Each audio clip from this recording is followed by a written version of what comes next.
Hi everybody, it's Tom from FindTheBestCarPrice.com. Today we're going to take a look at this radiant red with ivory interior 2022 Honda Accord Hybrid Touring. I'm not going to say that much for the rest of the video as far as what the vehicle is. That is a mouthful.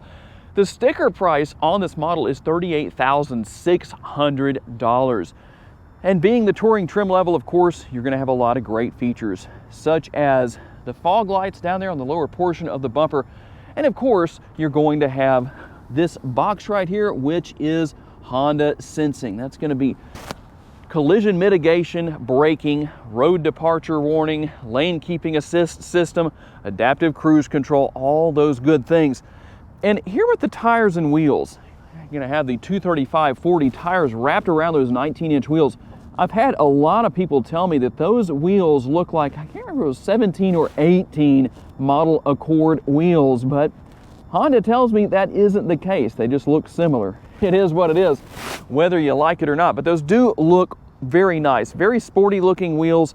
And of course, you're going to have the power side view mirrors, turn signal indicators built in, and a lot of chrome. It seems to fit this exterior color very well.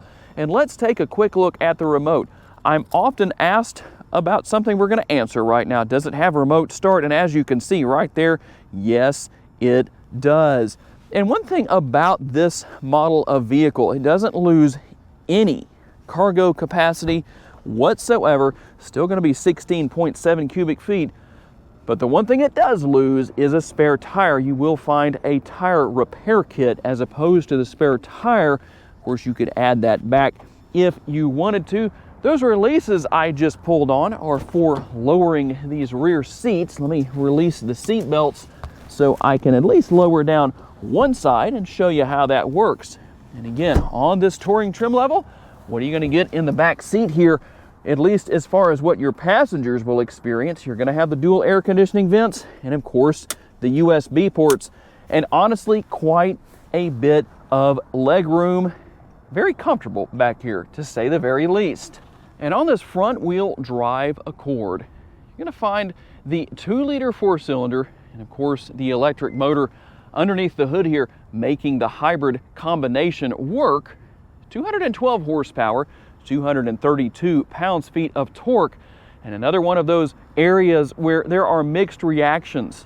Mated to a CVT, continuously variable transmission. That's going to be that single-speed transmission. But something that I think people will like, maybe more than they like that transmission.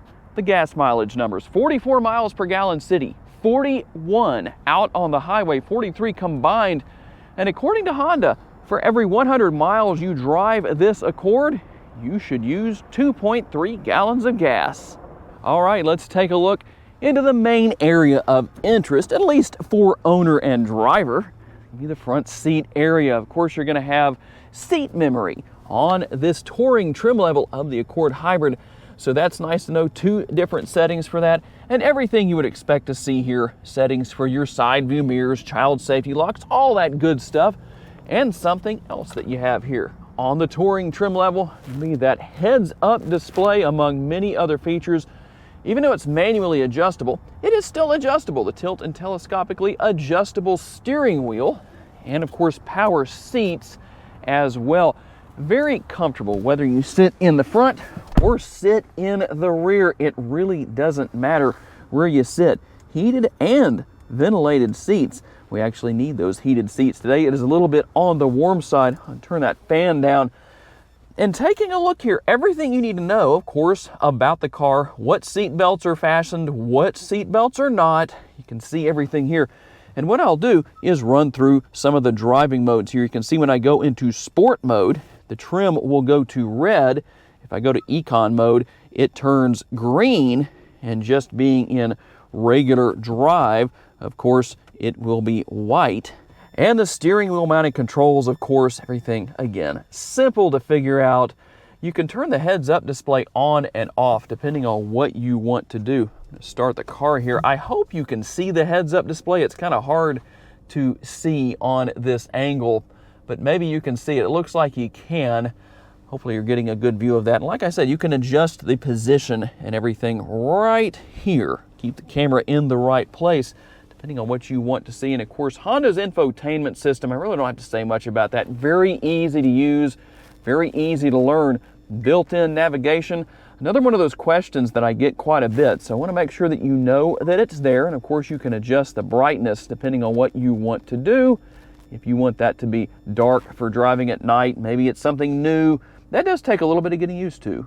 Then of course you have your air conditioning here. Obviously you can see multi-zone climate control, of course. And here on this trim level, a lot of connectivity, not only there in the rear, USB ports, a 12 volt, and wireless charging here in the front. If you want to hide that away, of course you can.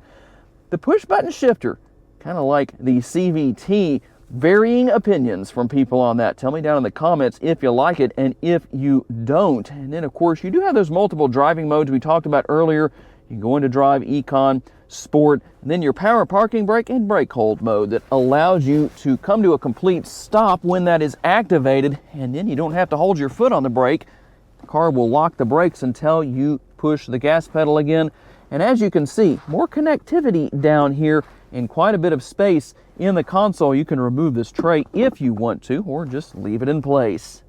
Okay, hopefully you have a good view without any issues of glare here on the infotainment screen, because I wanted you to be able to see what's going on with the vehicle as we drive down the road.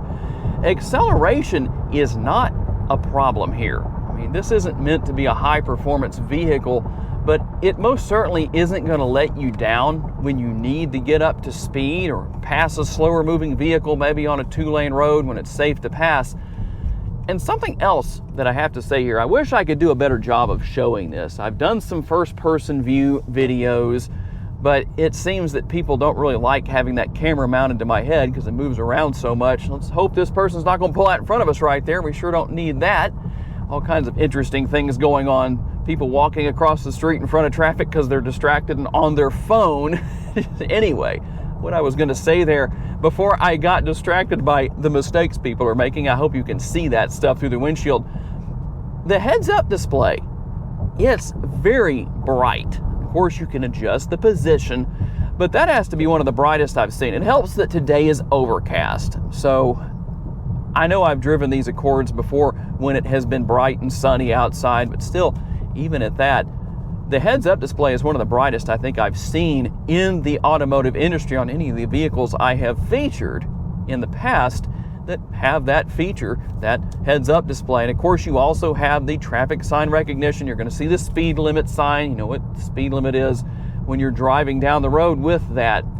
But something else that I definitely want to do here is to check out the multiple driving modes. We're just in drive right now, but we're going to get out on the road here and see what it's like to drive in the different driving modes. But I want to do kind of an on-the-fly test. So we're going to get out here and I'm going to change to econ mode and see how much of a difference I can tell. And honestly, as far as the way the vehicle is accelerating right now, I really can't tell a difference. We're going to go into sport mode. When I changed to sport mode right there, I could tell a little bit of a difference. Not a lot, but I could definitely tell that the way that the CVT was operating and the RPMs of the engine changed. It just felt like the vehicle almost changed its whole attitude. I know that the position of the suspension and everything didn't change, but it almost felt like it did in a way. I'm not saying that it did, so I don't want to hear anything in the comments about that. But in other words, I could really tell the difference. Steering wheel, of course, is leather wrapped, very comfortable. You know, it's what you would expect on the touring trim level with the Accord.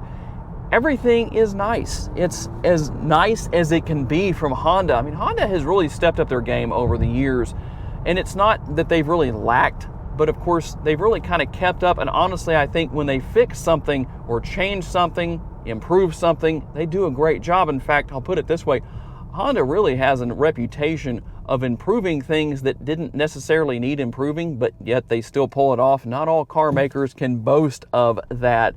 But something I really like here is the fact that you do have a nice amount of acceleration when you need it. I'm in sport mode right here. We're at 55 miles an hour, 60 right there.